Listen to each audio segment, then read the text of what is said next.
آج میں جس ٹاپک کے اوپر بات کرنے لگا ہوں وہ ڈائبیٹک فٹ ہے، یا ایسے مریض جن کو شوگر ہے ان کے پاؤں کے ساتھ کیا کیا مسائل ہو سکتے ہیں اور ہم اس کو کیسے پریونٹ کر سکتے ہیں یا کیسے کنٹرول کر سکتے ہیں.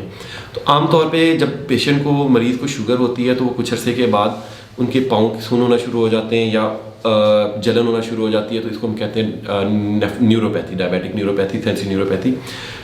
اس میں کیا ہوتا ہے کہ پاؤں کی سینسیشنز کم ہونا شروع ہو جاتی ہیں. کچھ عرصے کے بعد پاؤں کے خون کی نالیاں تنگ ہونا شروع ہو جاتی ہیں اور مریض کو جب کوئی چھوٹی موٹی چوٹ یا کوئی زخم بنتا ہے پاؤں پہ اس کو محسوس ہی نہیں ہوتا، اور آہستہ آہستہ وہ زخم بہت بڑا ہو جاتا ہے اور الٹیمیٹلی بعض اوقات اتنی نوبت آ جاتی ہے کہ اس کی پاؤں کی انگلی، پورا پاؤں یا ایون ٹانگ تک کاٹنی پڑ جاتی ہے کہ زہر پھیلنا شروع ہو جاتا ہے اس کا. تو اس کو پریونٹ کرنے کے لیے سب سے امپورٹنٹ چیز جو ہے وہ آپ نے شوگر کو بہت اچھا کنٹرول کرنا ہے. اپنے فزیشین سے، کنسلٹنٹ کے ساتھ کنٹینیوس کانٹیکٹ رہیں.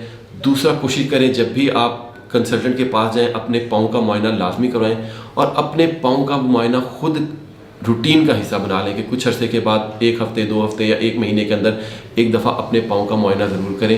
عام طور پہ ہمیں پاؤں کا نچلا حصہ یا تلوا نظر نہیں آتا، جس کی وجہ سے پاؤں کے نیچے حصے پہ زخم شروع ہوتے ہیں اور وہ بڑھتے جاتے ہیں، اور کیونکہ پاؤں آلریڈی سن ہوتے ہیں تو درد کوئی بھی نہیں ہوتا. تو کوشش کریں کہ ایک آئینہ لے لیں اور وہ پاؤں کے نیچے سے دیکھیں آئینے کے ذریعے کہ آپ کے پاؤں کے نیچے کوئی زخم تو نہیں بن رہے، اور اگر بنتے ہیں تو اس کو ایز ارلی ایز پاسبل اپنے فزیشین کے ساتھ کانٹیکٹ کر کے اور ان کو وہ دکھائیں. اپنی انگلیوں کے درمیان کھول کے دیکھیں کہ پاؤں کی انگلیوں کے درمیان کہیں کوئی چھوٹے موٹے زخم یا کوئی مسئلہ تو نہیں ہو رہا. کوشش کریں ہر وقت جرابیں اور بند جوتے پہن کے رکھیں. سخت جوتے جو کہ پاؤں کو لگتے ہیں ایسے جوتے پہننے سے پرہیز کریں اور واک کریں، ہیلدی لائف سٹائل اپنائیں. شکریہ.